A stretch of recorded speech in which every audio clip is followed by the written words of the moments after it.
Está no ar o podcast Aprender e Empreender. Eu sou Hélio Nishioka, sou fisioterapeuta e empreendedor. Esse é um podcast feito para você, fisioterapeuta que quer aprender a empreender.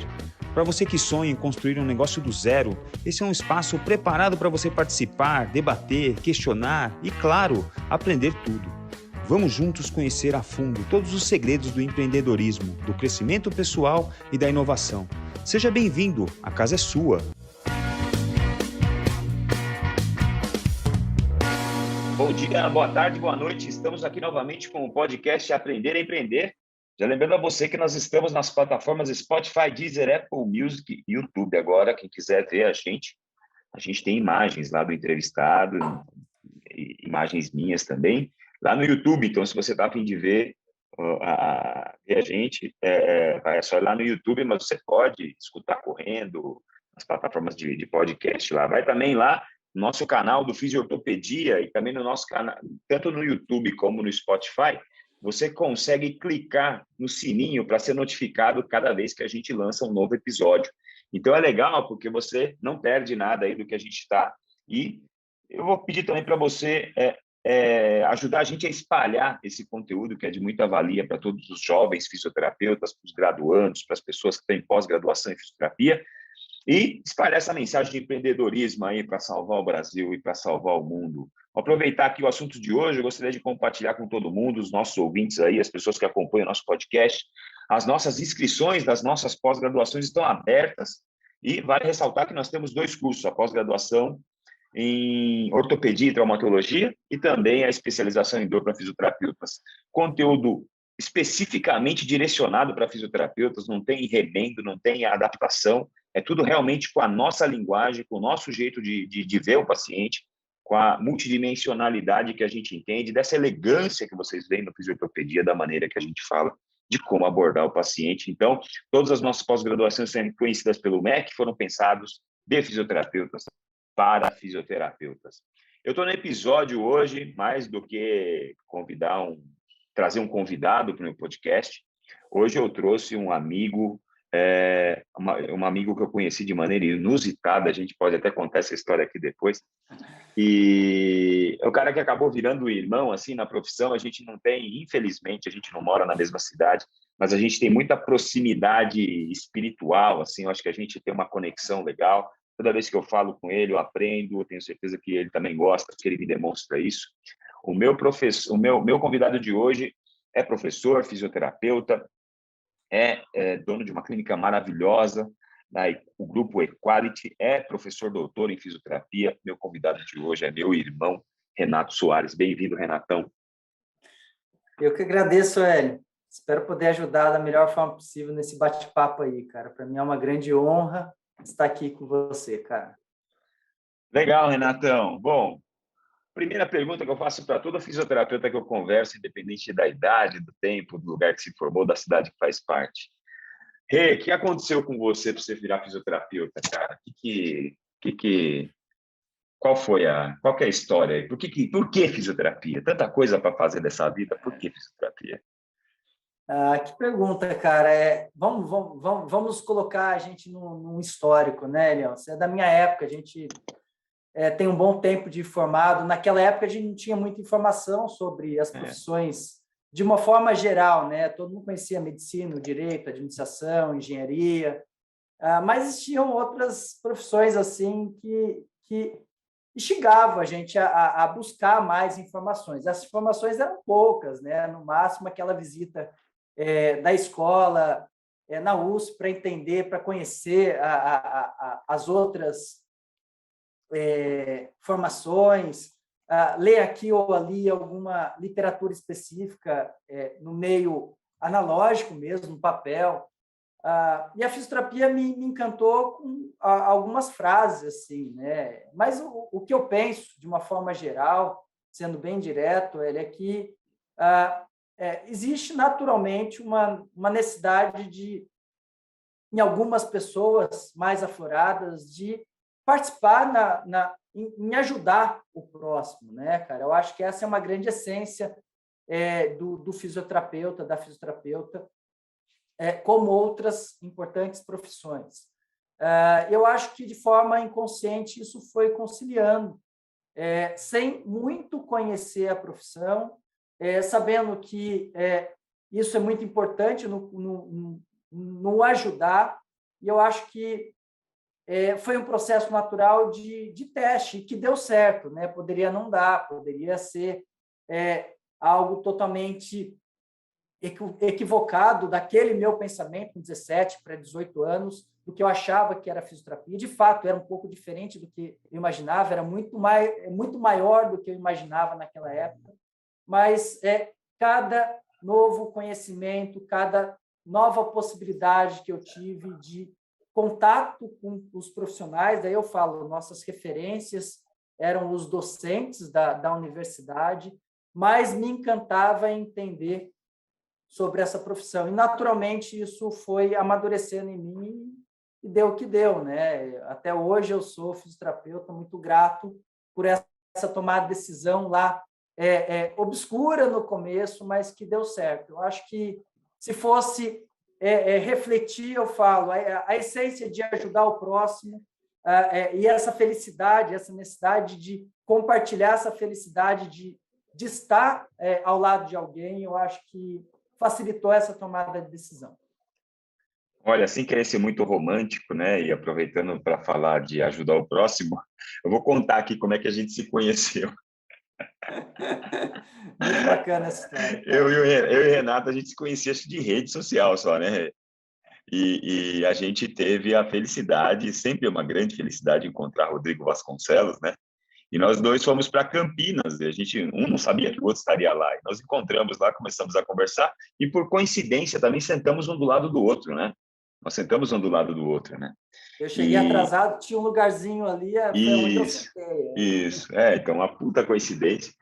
E aí, Renato, eu sou de São Paulo, Renato é de São José dos Campos, e o Renato indo e voltando todos os dias. Eram 4 dias, eu acho, de curso, né? Isso.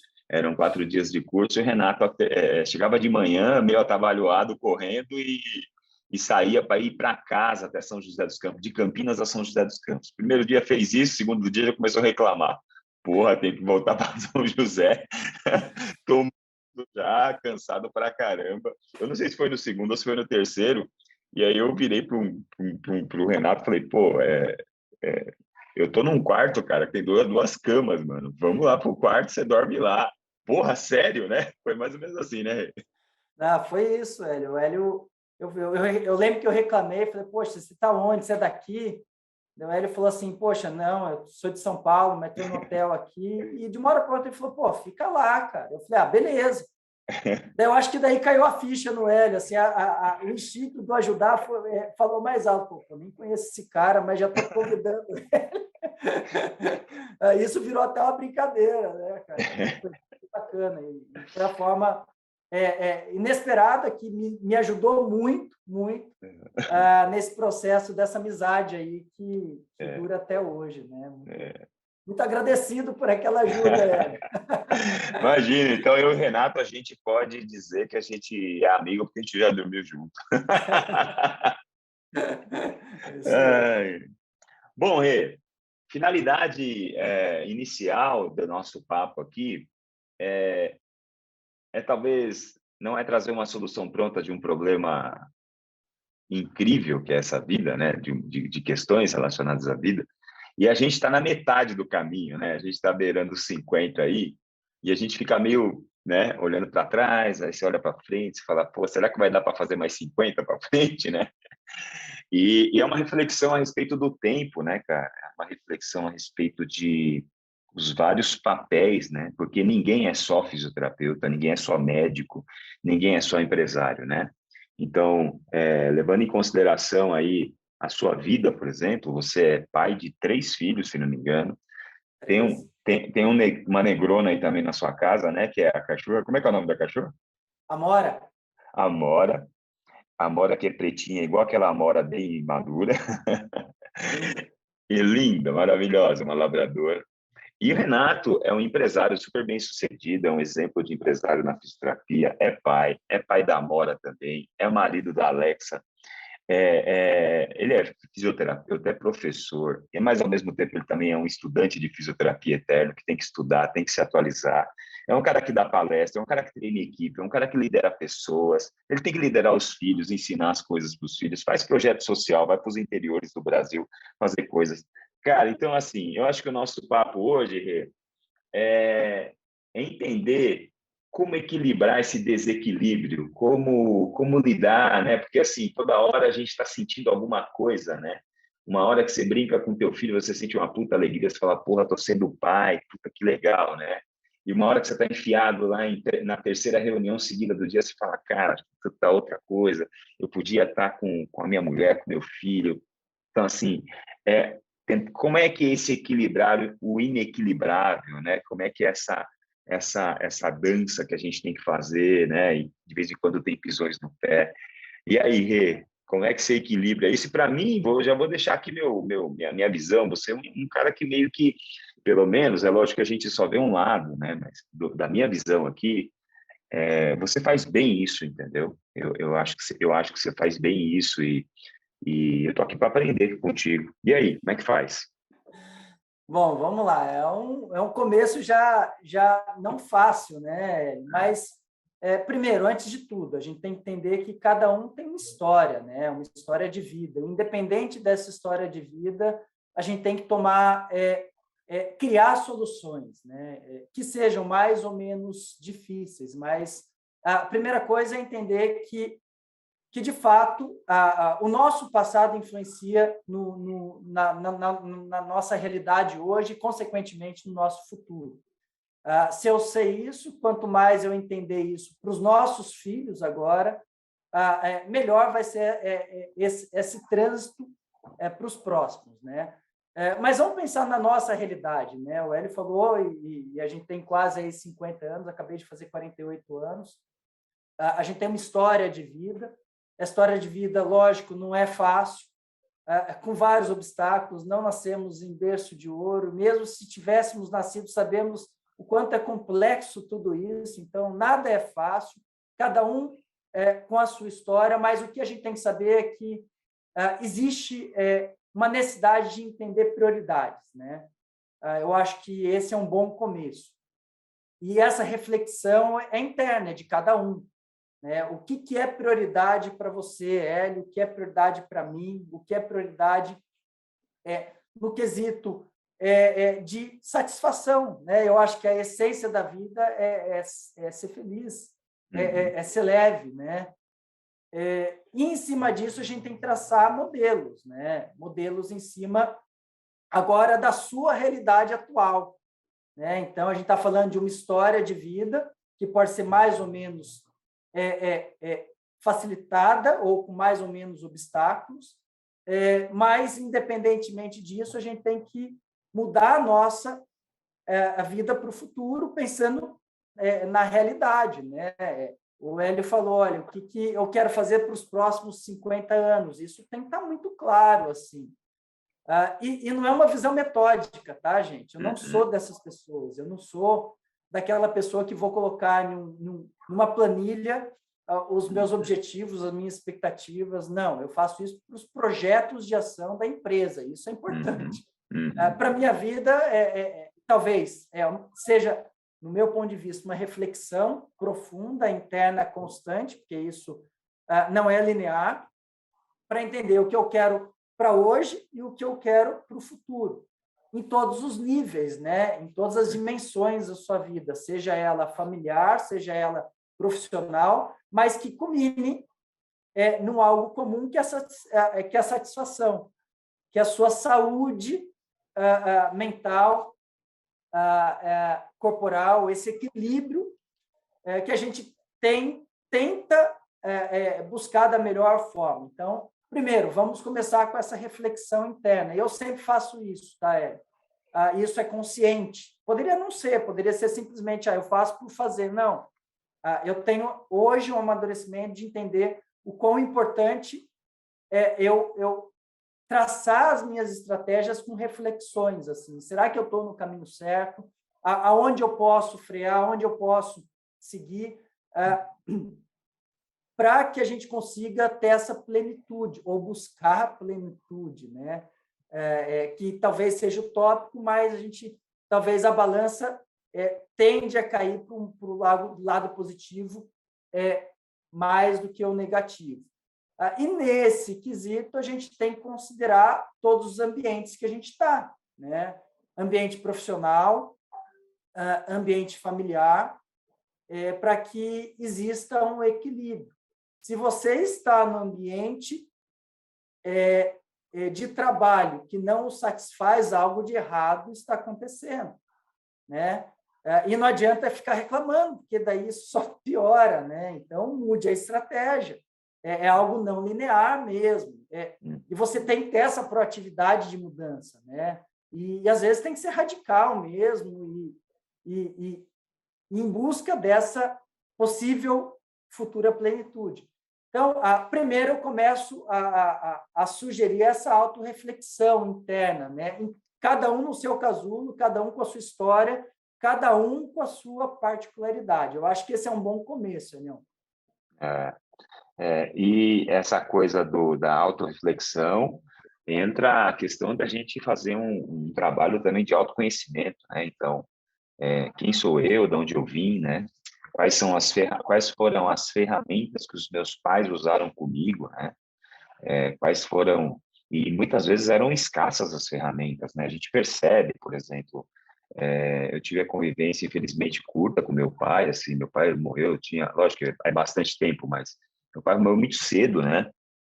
E a minha mãe também, mas a gente percebe que talvez o ser humano ele vive essa angústia de sempre fazer o melhor.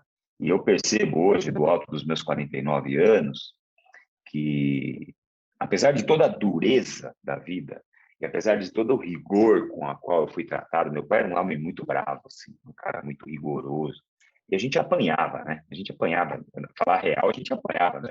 Isso não parece mais ser uma realidade, beira a violência, assim, de uma realidade nova, mas a gente apanhava, cara, a gente apanhava de cinta, meu. Então, assim, e eu não tenho nenhum, juro por Deus, assim, eu não tenho nenhum ressentimento de nada do que o meu pai fez comigo, porque eu me empoderei, eu acho, da consciência das ferramentas que o meu pai tinha para me mostrar o que era certo, o que era errado. Entendeu? Então, aí, eu acho que é nesse movimento, nessa manobra que o amor aparece, mesmo nas palavras mais duras, nas atitudes mais difíceis, né? Então, a gente sabe que os nossos pais tinham menos ferramentas que a gente, eles tinham menos conhecimento, eles vinham de uma educação rigorosíssima, duríssima, né? Então, vem desse autoconhecimento também para a gente poder olhar para essas coisas com uma tranquilidade, olhar para essas coisas enxergando além do superficial e olhando para dentro do profundo do pai, da mãe, ou da família, ou de quem te criou, quem quer que seja, né? Para a gente ter essa reflexão e conseguir seguir adiante. E talvez seja até o ponto da geração da sua família onde as coisas se transformam, né? Uma coisa muito menos, uma coisa muito mais física vira uma coisa muito mais conversada, subjetiva, comportamental no exemplo, né? Então, eu acho que também os nossos ouvintes aqui e as pessoas mais jovens que estão aqui nos acompanhando, que elas busquem também, né, um pouco de terapia, um pouco de se autoconhecer, um pouco de se autoexaminar, né, e saber que tá todo mundo, né, eu acho que isso é uma coisa meio incurável, assim, né, você começa a vida a ser absolutamente inseguro com muitas coisas, você se torna um adulto jovem de 25, já graduado, você é absolutamente inseguro com muitas coisas, você com a casa, tem filho, você continua absolutamente inseguro com muitas coisas, você chega nos 50, você continua inseguro com um monte de coisa, ou seja, é um processo, né? E há que se olhar pela janela do carro e curtir um pouco o caminho, né? Porque você percebe que felicidade não é um lugar em que você chega, né? É um lugar que você vive no momento, né? Fala um pouco aí, já que eu já falei demais.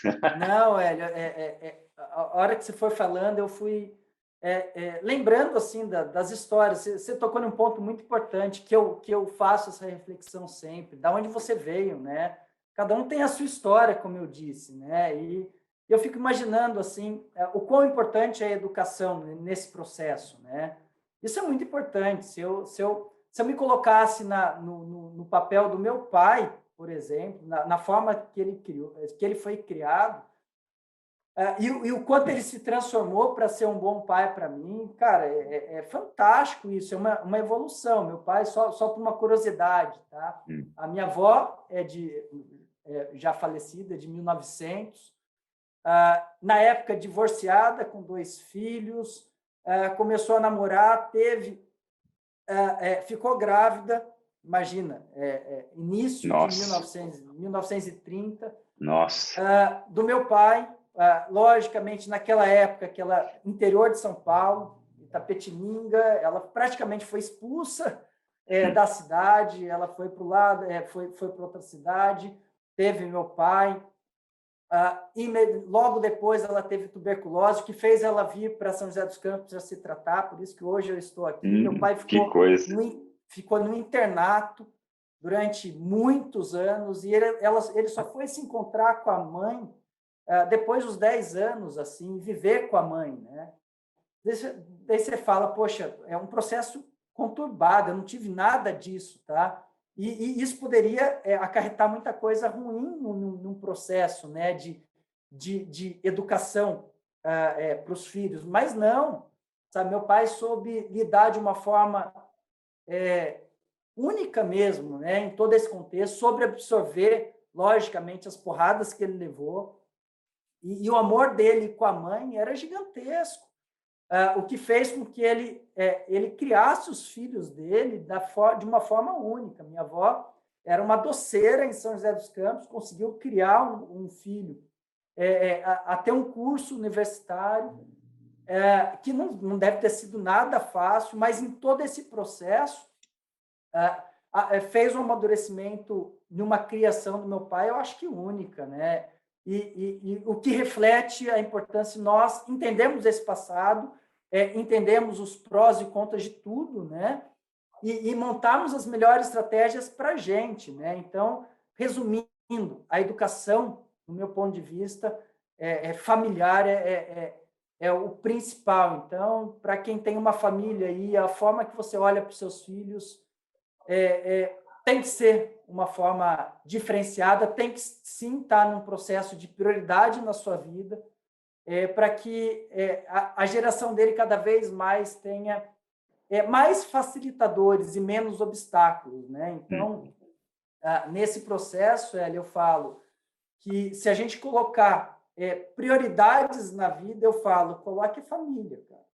E lógico, diante da família, o que eu preciso para que essa família fique equilibrada, sustentável, para que a gente siga com esse processo de busca dessa plenitude, dessa felicidade ou desse equilíbrio de sociedade, né? Então, a educação, para mim, eu acho que é fundamental. E para que caminho você quer levar essa educação? Daí a gente entra em conflitos, né, cara? Você fala, poxa, eu tenho 3 filhos, isso não é fácil hoje em dia, né? Como eu vou equalizar isso, né? Como eu vou manter essa estrutura? Eu posso ir para vários caminhos. Eu posso trabalhar de manhã, tarde, noite. Em alguns momentos da minha vida eu tive que fazer isso, sim, por medo do escuro do futuro.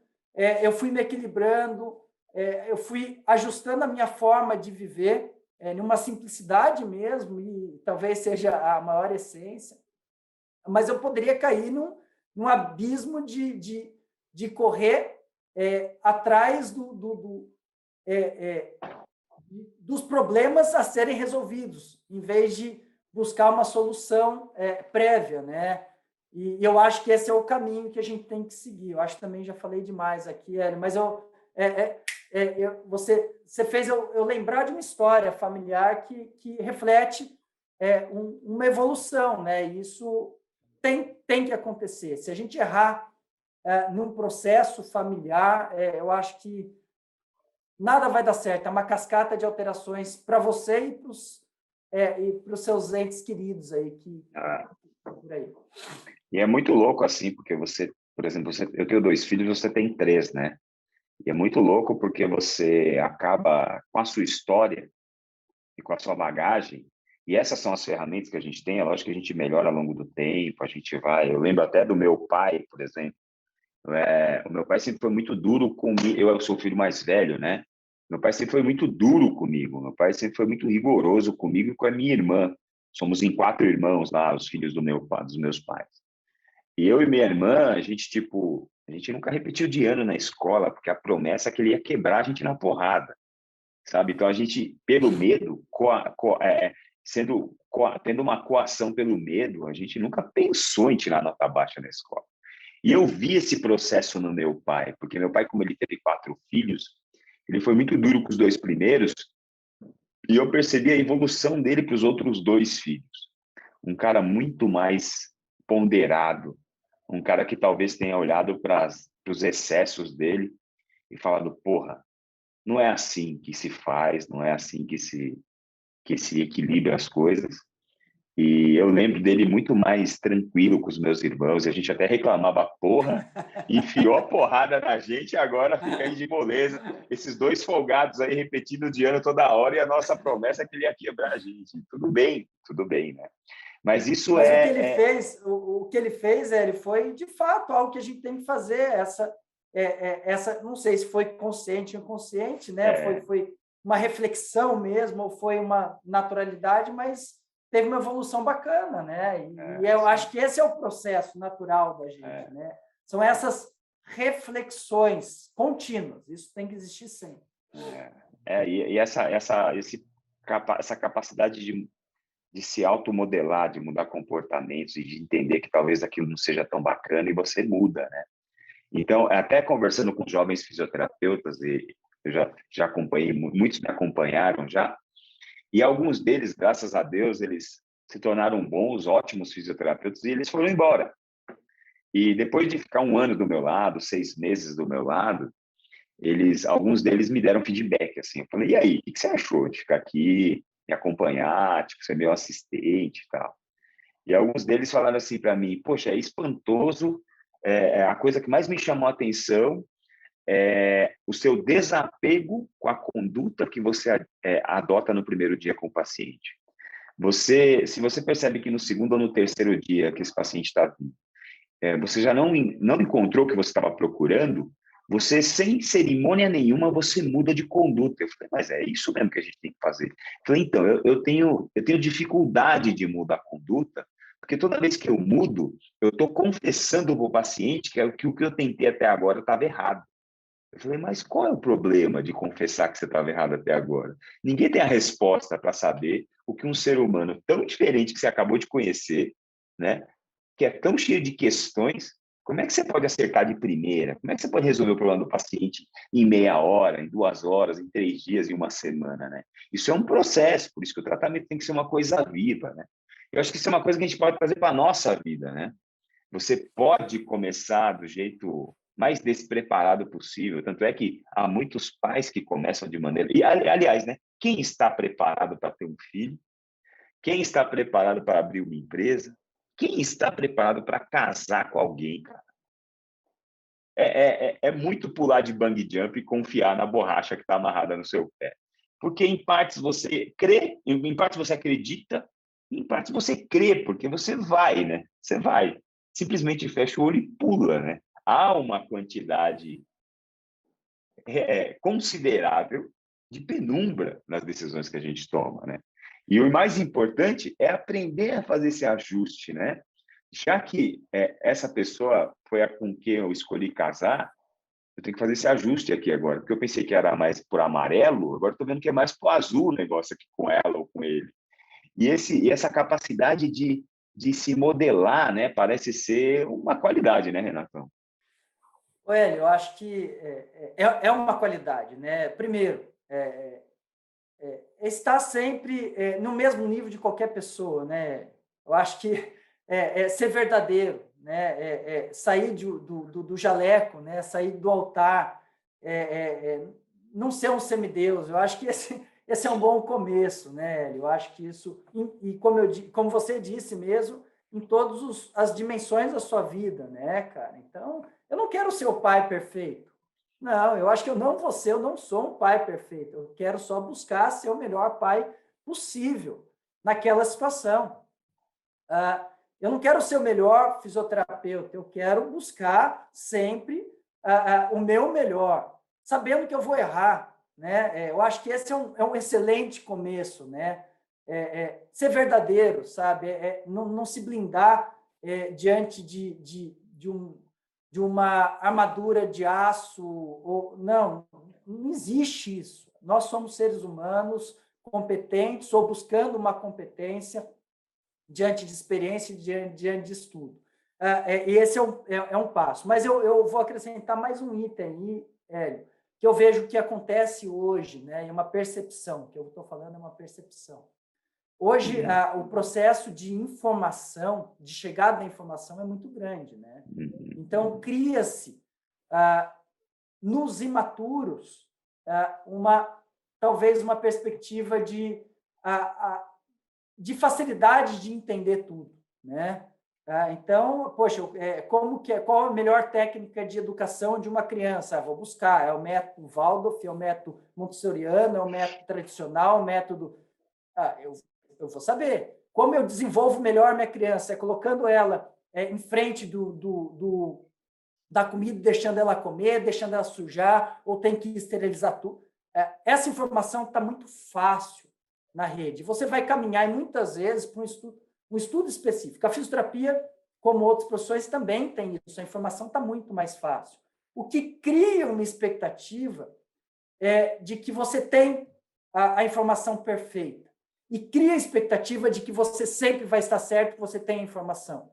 A gente cria expectativas talvez muito erradas, porque a vida não é homogênea, a vida não é equilibrada, a vida é um bombardeio de obstáculos, de informações, de características que faz com que talvez aquela teoria não se encaixe naquele momento, né? E eu vejo um problema também nisso. E eu falo, é uma imaturidade, né? É o pai pedagogo, é querer discutir com o professor no qual você colocou a sua responsabilidade, você acredita na formação e fala, não, você está errado, você... Cara, calma, vamos entender a situação. Olhar para uma situação em fisioterapia que talvez não seja aquela que você estudou no guideline e que a guideline está naquela clareza, não faça isso, não. E você vê um profissional fazendo algo um pouco diferente, você fala, cara, ir lá julgar, ir lá e bater, eu acho que, cara, não é por aí, né? Então, são essas duas extremidades que eu acho que vale a pena contextualizar. O excesso de informação a informação é importantíssima, desde que você saiba filtrar e saiba amadurecer em um processo de experiência, né? Sabendo que existem realidades, e essas realidades, de fato, são heterogêneas e que fazem que nós tenhamos que nos adaptar a elas. Eu acho que esse é um bom recado aí que eu dou aí para todos os níveis de um processo de criar expectativas de ação, seja no ambiente familiar, seja no ambiente profissional. Legal, legal. E a gente percebe, então, agora com a sua fala, que você está falando para mim que errar é humano, é isso mesmo? Lógico. Lógico. E quanto mais sincero você for, mais rápido vai ser a solução. E que não adianta esconder disso, né? Isso é um processo, né? Isso não é fácil, né? Isso é uma vida fazer. É mexer com ego, é mexer com muita coisa, né, cara? Mas quanto mais você tira esses pesos, mais leve você fica, mais satisfação você tem na sua vida, mais fácil resolver os seus problemas, né? A essência de tudo é ser simples. E errar é, de fato, humano. Errar acontece toda hora. E a hora que você tira isso e entende que isso é real, a sua vida vai ficar muito mais leve, mas muito mais leve. Você vai aprender mais, as pessoas vão entender que que vão se espelhar em você, né? Isso é bacana pra caramba, né? Não vai ter medo de você. Então, a relação social melhora, é uma percepção minha. No meu dia a dia, eu acho que é isso. As pessoas que eu tenho como referência são assim. Existem várias que eu busco nessa minha percepção, e eu vejo que as pessoas que têm como mim uma referência me veem isso como um ponto positivo. Então, isso é bem bacana. Eu acho que ser simples é a alma do negócio. É muito legal isso, né? Porque isso deve acontecer com você também. Às vezes eu estou cercado de fisioterapeutas mais novos, assim, e aí a gente já fala, vamos almoçar, a gente senta para almoçar, a gente começa a conversar, e aí eu falo assim, pô, tal assunto, assim, assim, assim, putz, meu, eu sou muito inseguro com isso. Aí o cara olha para você e fala assim, inseguro? Você não é inseguro. Eu falo assim, sou muito inseguro. É verdade, né? As pessoas, a gente tem uma percepção de nós mesmos, né? Lógico que todo homem ou mulher adulto, todo homem ou mulher com 50 anos por dentro é só um menino, né? É só um menino, cara. É só um menino que diz, é uma coisa engraçada, é só um menino que se perdeu da mãe no supermercado e nunca mais achou a mãe. E teve que se virar. Assim, filho, agora é com você, agora você não é mais filho, agora você é pai também, agora você tem cachorro, você tem casa. Então, assim, é engraçado porque esse trabalho de busca de autoconhecimento, né? E o mundo hoje é muito estranho, assim. A gente hoje tem acesso a muita informação. Por exemplo, se você entrar no YouTube e começar a assistir, se você assistir sobre gestão do tempo, você vai se achar um merda, né? Você vai falar assim, pô, eu sou um merda, cara. Puta, eu não faço nada disso aqui, eu sou um merda. Aí, beleza, vou jogar, esquece esse assunto, isso aqui é muito desagradável. Vamos assistir finanças. Aí você começa a assistir e fala assim, eu sou merda de novo. Porque assim, todo mundo lá é perfeito e todo mundo é rico, né? Você fala, porra, então assim, se eu fizer as contas aqui, não, eu tenho que viver uns 240 anos para chegar onde esse cara chegou aí e tal. Então, a gente, eu e você, por exemplo, estudando fisioterapia lá na fase da graduação, a gente tinha uma escassez de informação. A gente tinha uma escassez de acesso a conhecimento, a gente não é que as pessoas hoje elas fazem um intercâmbio de 6 meses no Canadá, é como se tivesse com a pessoa todo dia, porque você fala e olha para a cara dela todo dia, né? Na nossa época não, tipo era uma ligação, tinha que ser feito de madrugada, porque era muito caro. Mas a gente hoje percebe que, ao invés de você ter uma escassez, agora você tem uma abundância de informação, de conhecimento, e a maior parte disso é lixo, né? A maior parte disso é porcaria, a maior parte disso é ferramenta de geração de ansiedade, ferramenta de geração de infelicidade, né? E a gente tem que se tornar, e os mais jovens que estão vindo atrás de nós, elas são pessoas que têm que se tornar pessoas que sabem selecionar a informação, escolher aquilo que presta para a vida delas, tanto do ponto de vista de YouTube, como para ler um artigo científico, que agora, sim, antigamente a gente ia na Bireme, pedia 5 artigos, vinha 2, só que um era em alemão, e você não tinha o Google Translator para traduzir. Agora, você procura artigos sobre um assunto, cara, se você imprimir, você vai gastar um pacote de sulfite, assim, porque não dá. E não dá para ler tudo, é impossível. Então, assim, você tem que meio que saber selecionar para que a vida seja viável, para que sobre tempo para fazer outra coisa. Como é que você faz, Renatão, trazendo para o mundo prático agora? É lógico que não tem uma receita, mas não é uma receita. Eu não estou aqui falando de um modelo, eu estou falando aqui do Renato e do Hélio. Como é que você faz você põe na tua agenda essas coisas? Você bloqueia? Pô, agora toda quinta à noite, à tarde, é o dia de jogar bola com os moleques. Não sei. Vamos bater papo sobre isso. Eu acho que a gente tem que ter uma rotina, né, cara? A minha rotina é flexível para algumas situações, para outras não, né? Então, por exemplo, atividade física eu coloco como prioridade. Eu tenho que ter o meu horário, independentemente do que aparecer. Lógico, se existir alguma intercorrência, ok. mas eu estou naquele horário para isso. Então, eu paro de atender ao meio-dia, meio-dia e 10, eu estou fazendo exercício, como alguma coisinha, vou fazer exercício, depois eu vou almoçar, é o horário que eu tenho. Então, Renato, como você organiza? Não, eu tenho que achar um horário, porque isso é prioridade. Se eu achar que dá para eu não atender às 11 horas, bingo, hoje não dá. Hoje eu não consigo, porque eu preciso atender meus pacientes também. Mas já eu quero começar a fazer esse exercício às 11 horas. Hoje, meio-dia, eu faço. Então, criar uma rotina é importante, com prioridades. Hoje, qual é a sua prioridade? A minha prioridade é ter uma satisfação de equilíbrio entre profissão, saúde física e mental e familiar. E isso tem que estar numa agenda semanal, aí, que vire um hábito, o poder do hábito, né?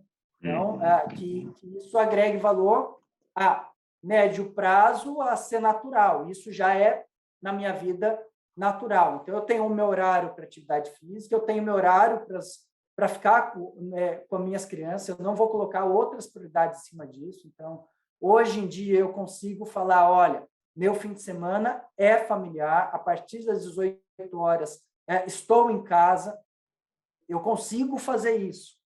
Tá? Um tempo atrás, eu tinha que dar aula em curso de pós-graduação de manhã, tarde à noite. Hoje, eu consigo equalizar isso e consigo colocar essa prioridade como algo importantíssima no meu dia a dia. Então, criar uma rotina semanal que coloque os horários, eu acho que isso é fundamental, né? Sabendo os porquês, né? Não é simplesmente fazer uma rotina em um calendário, vou seguir isso. Criar as expectativas próprias para isso, porque pode ter pequenas intercorrências, desde que a intercorrência só seja uma intercorrência, não vire algo habitual, ok. Ou seja, não seja uma desculpa para não fazer exercício, não ficar com o seu filho ou não estudar, e assim por diante, né? Então, eu crio um mecanismo, sim, de uma rotina. Mas não crio um mecanismo de rotina, por exemplo, no meu dia. Então, eu tenho que atingir essa meta, eu tenho que... Não, eu não sou desse nível, assim. Eu não me adapto a uma rotina de buscar criar um modelo rígido para atingir um objetivo específico para aquele. Isso eu faço para meus projetos de trabalho. Para minha vida profissional, não. Eu crio um modelo de uma equação para que meu hábito do dia a dia seja natural e eu consiga equilibrar os pilares do que me geram satisfação. Às vezes eu falo, dependendo da época, dependendo da situação, eu tenho que priorizar um ou outro, mas eu nunca vou deixar esses pilares caírem. E isso é consciente, tá? Isso é consciente. Mas eu não sou do modelo de criar uma rotina, uma planilha, por exemplo, financeira para controlar todas as situações. Não, eu não sou desse. Isso para mim é estressante. Eu também não. Criar modelos que não se encaixem numa vida leve, na minha percepção. Eu quero ser mais leve para isso. Eu quero que, no meu modelo de rotina semanal, eu atinja naturalmente os meus objetivos. E eu vou analisar de uma forma qualitativa isso e ver se está tudo ok. E eu acho que esse é o caminho que eu sigo. Não sei se eu respondi o que você Claro queria. que respondeu. Claro que respondeu. E lembrando também, para não ficar gerando mais culpa, né, que a vida ela tem seus momentos também. Então, assim, a gente está num outro momento de vida, né? Então, se o cara que está agora, se o nosso ouvinte agora faz 1 ano que saiu da faculdade, é claro que o cara está ralando pra caramba e o paciente que aparecer tem que atender. Não tem essa de ficar escolhendo, né? Você tem que se desenvolver, você tem que estudar e você tem que buscar essa produtividade, porque você tem que encontrar o seu espaço, né? Então, é importante também que a gente deixe isso claro, para que também as pessoas não fiquem falando, porra, eu tenho 1 ano de eu tenho 3, já tenho 3 anos de formado e não cheguei onde o Renato chegou. Porra, você não vai chegar, entendeu? A gente, às vezes a gente esquece de contar essa história, né? A história do quão árduo é criar todo esse mecanismo. Mas sempre você tem que ter isso, mas as prioridades são diferentes. Eu tive o privilégio de ter uma companheira da profissão, a minha esposa, a minha grande companheira, que participou de todo esse processo comigo. Durante todo esse processo, eu tive sempre essa base, um apoiou sempre o outro, de dias trabalhando quase 24 horas por dia mesmo, literalmente falando, em processos de vida, né? Numa época eu não tinha filho, que as prioridades eram outras, que os objetivos eram outros, e a cada fase da vida você vai criando esses mecanismos de equilíbrio, né? Pensando, como eu disse, na busca da satisfação, desse prazer, que é um prazer físico e mental, e essa sensação talvez seja o que mais a gente tem que nos adequar. Quando eu trabalhava 24 horas por dia, eu era feliz pra cacete, cara. Tava tudo certo. Também eu tinha uma companheira que me ajudava muito em todo esse processo, né? Então, crie esse mecanismo sabendo que existem prioridades. E a proatividade para isso, eu acho que é fundamental. Nada vai cair do céu, né? Nada vai cair do céu. Nada. Se você não for proativo, infelizmente, você cai fora, né? Não tem jeito. A proatividade, para mim, é um dos pilares para um bom sucesso de vida. Né? E é muito legal se falar de parceria, né? Porque o casamento acaba sendo uma grande parceria, né? Uma coisa de talvez a amizade mais frequente que você convive no seu dia a dia. E eu compartilho com você desse sentimento, porque eu acho que eu e você, a gente tem... não dizer que elas estão nas nossas costas, acho que elas estão muito acima da gente. É impressionante a capacidade da mulher de fazer tanta coisa e de nos ajudar com tanta... porque na verdade eu considero o marido o filho mais velho da esposa, né? Porque a gente parece uns brucutu cheio de força, mas na verdade à noite é no colo delas que a gente se lamenta um pouco e elas, porra, vamos, você não pode parar, você sempre foi muito forte, continue, vamos lá, tô aqui do seu lado. Acho muito legal isso, cara, essa sorte que nós tivemos de encontrar essa parceria, de encontrar essa companheira, e que as pessoas podem ter aí seus companheiros e companheiras. Acho muito rico, porque talvez essa capacidade que a gente tem de trocar, de se apoiar, talvez é o que faça dar sentido a tudo que a gente busca, né? E o que a gente busca, na verdade, é encontrar parceria. Eu acho que não é chegar no objetivo. Na verdade, você faz junto e olha para o lado, e quando você olha para o lado e tem uma pessoa junto do seu lado combatendo, isso dá uma satisfação que praticamente zera o jogo da vida para nós. Você percebe que numa das cartadas você acertou pra caramba, né, cara? Eu tive uma grande sorte de ter conhecido uma boa companheira e que, de fato, ajuda esse equilíbrio. Mas, para os ouvintes aí, se não achar, ok, faz parte da vida, não cria expectativa de que vai ser ruim se não achar. Eu acho que a gente vive em sociedade, né? E daí, independentemente ou não dessa situação, a sociedade é fundamental para qualquer um, né? Sim. Então, eu busco, naturalmente, estar próximo de pessoas do bem, que me fazem bem e que me fazem crescer, né? Então, isso também é um sentido de vida, né? Viver bem em sociedade, né? Então, estar próximo do Hélio, para mim, é uma satisfação, é um ganho, é um presente. E eu vou desfrutar da melhor forma possível disso. E vou valorizar isso, né? E para quem não tem isso como sentido de vida também, daí eu falo, algo de errado tem, a gente não vive de forma individual. Treine Sim. isso, né? Treine Sim. viver em sociedade, treine dividir os seus problemas, compartilhar soluções, que também pode ser difícil para algumas pessoas, né? E, infelizmente, a gente vê muito isso nesse processo, por exemplo, ensino-aprendizado. Guardar informação é uma besteira que você faz. Dividir o seu conhecimento é a maior alegria que pode existir para você e para o próximo, que vai ser retribuído para você naturalmente.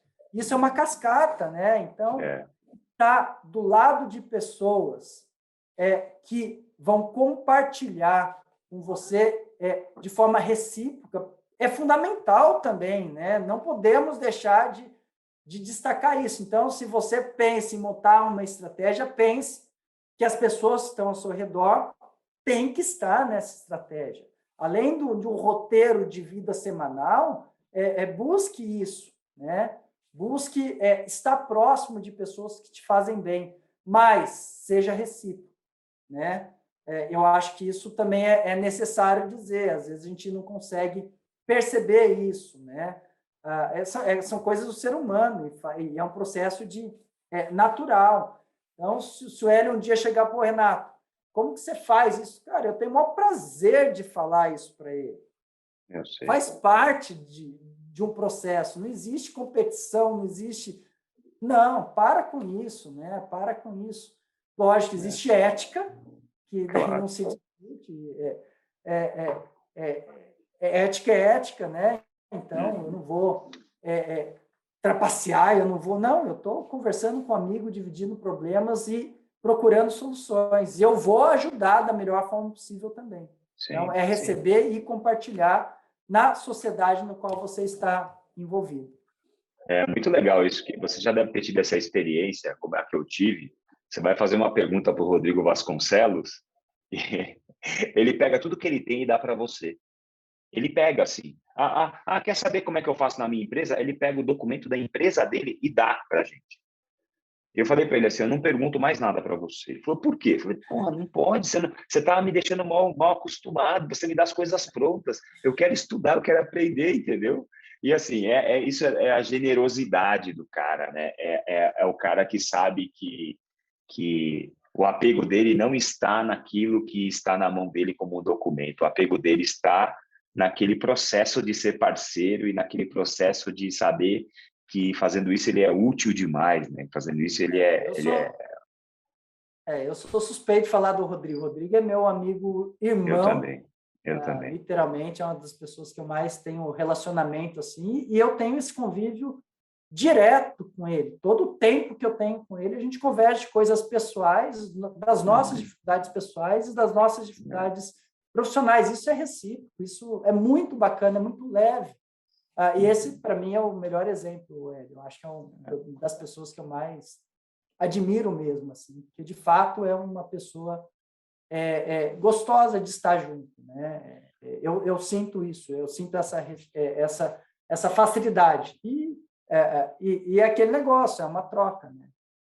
É um bicho evoluído, né? O bichinho é evoluído, não sei de que disco voador que ele desceu, mas ele é fora do normal, né? É um cara diferente. Bom, Rê, cara, muito bom falar com você. A gente está chegando aqui nos momentos finais já. E eu não queria que você desse um conselho para um jovem fisioterapeuta.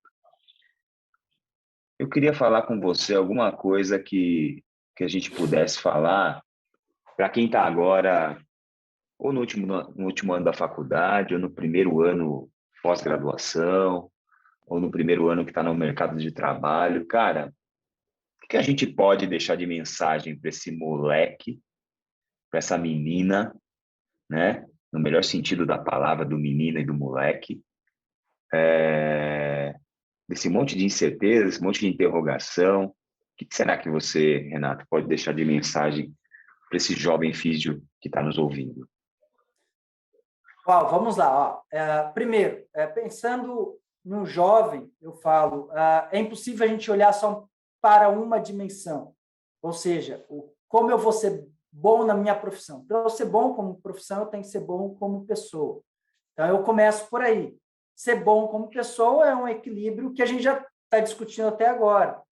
Eu tenho algumas outras sugestões. Eu acho que buscar a simplicidade por meio de uma essência do ser humano é fundamental, e a gente tem perdido isso. Eu busco essa simplicidade na natureza, mas podem existir várias outras possibilidades, né? A minha essência é estar bem na natureza, que eu aprendo muito, escutar pessoas que discutem isso, que buscam qualidade de vida nesse modelo, para mim, eu acho fundamental, como pessoa e, consequentemente, como profissional. Tá? Ser essa pessoa que está pronto para ouvir, está pronto para falar, saber filtrar, lógico, tudo isso, porque talvez aquela informação não seja útil para aquele momento, para a sua situação, cada um vive em uma dimensão aí, independentemente de outras considerações. Então, aprender a ouvir e falar, isso é importantíssimo. Lógico, o estudo é fundamental e olhe isso como facilitador, no qual vai fazer com que você mais tenha perguntas do que respostas. Ou seja, a informação está aí. O Hélio já falou, e eu concordo plenamente com ele, tem muita baboseira, mas tem muita informação boa. Essas informações, muitas vezes, não vão dar a resposta perfeita, mas esse é o caminho, constante caminho, que talvez nunca termine. O que facilite que você tenha mais questionamentos, mas seja mais assertivo nas tomadas de decisão. Então, o estudo é fundamental, mas não acho que o estudo o diferencie das outras pessoas, porque tem outras dimensões, dentre elas a experiência, né? Então, escutar o mais velho, o mais experiente, é fundamental. Eu tenho minhas referências, eu paro para escutar. Eu sou um baba-ovo mesmo do Carlão. Carlos Castro, para mim, eu quero escutar ele toda hora, eu quero escutar ele falando o que ele quiser. Eu tenho o privilégio de estar do lado do Rubens Araújo, trabalhar com ele na universidade. Eu escuto ele todo dia, toda vez que eu estou com ele, eu escuto. E essas referências, para mim, são importantes. Eu acho que essa é outra sugestão, escutar os experientes, entender na visão deles situações, sejam elas quais forem, de vida pessoal ou profissional. Se tiver dúvida, pergunte para eles, estude e tire a sua conclusão. Seja proativo. A proatividade, para mim, é fundamental hoje em dia, né? Vai fazer com que você seja diferencial no mercado. Não queria falar isso, mas, infelizmente, isso é uma característica que a gente vê como uma realidade. A proatividade hoje tem se destacado como um lado positivo na sociedade, de uma forma muito discrepante. Eu acho que isso é importantíssimo. E saiba que nunca você vai ter uma resposta perfeita, e que a experiência junto com o estudo, eu falo, a ciência, tem que estar do seu lado, né? Não tem como não estar do seu lado. Monte as melhores estratégias para achar esses equilíbrios, e que essas estratégias sejam flexíveis. Pode caminhar. Eu monto a estratégia para hoje, daqui uma semana eu monte outra estratégia e está tudo bem. Saiba que criar expectativas perfeitas só vai levar você a mais tombo, o tombo maior, e isso é desnecessário. E, por último, o equilíbrio emocional é fundamental. Alguns têm isso como essência, outros precisam procurar ajuda, e se precisar procurar ajuda, o faça. Existem vários profissionais de alto nível hoje em dia para nos ajudar, e está tudo bem, né? Cada um busca as melhores estratégias nesses quesitos. Assim, eu acho que são alguns recados, algumas sugestões aí que eu vejo como parte integrante para um trajeto de sucesso profissional e pessoal. Legal, cara. Bom, quando eu te convidei para gravar isso aqui segunda-feira, é porque eu queria começar melhor a minha semana, tá? Quero agradecer a você de coração pela sua amizade. Quero dizer para você que meu coração se emociona muito quando eu te vejo, quando eu estou com você, quando eu falo com você, quando eu troco uma mensagem com você.